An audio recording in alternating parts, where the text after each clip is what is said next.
प्रेम की अनेक प्रकार से व्याख्या की जा सकती है। पति पत्नी का प्रेम, स्त्री पुरुष का प्रेम, माता और पुत्र का प्रेम, पिता और पुत्र का प्रेम, भाई भाई का प्रेम, बहन बहन का प्रेम,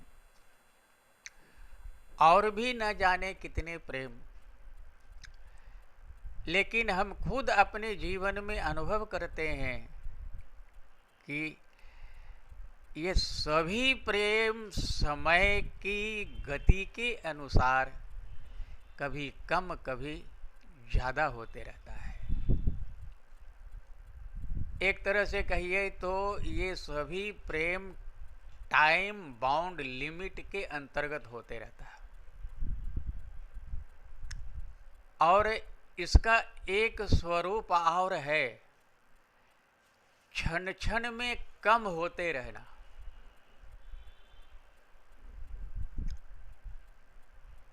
इसलिए इसको सांसारिक प्रेम कहते हैं, अथवा नश्वर प्रेम कहते हैं, अथवा क्षणिक प्रेम कहते हैं।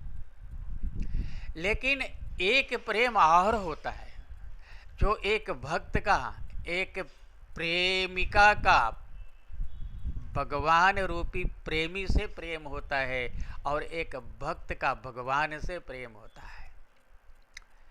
आध्यात्मिक जगत में ऐसे प्रेम को शाश्वत प्रेम कहते हैं, जो कभी कम ही नहीं होता है, निरंतर नवीन, निरंतर वर्धमान, हमेशा बढ़ते रहता है।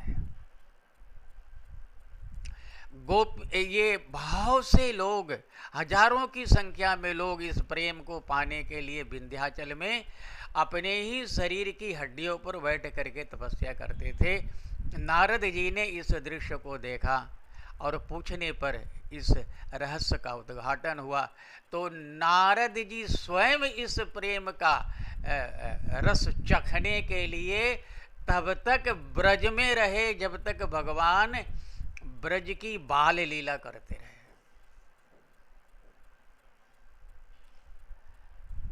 वही लोग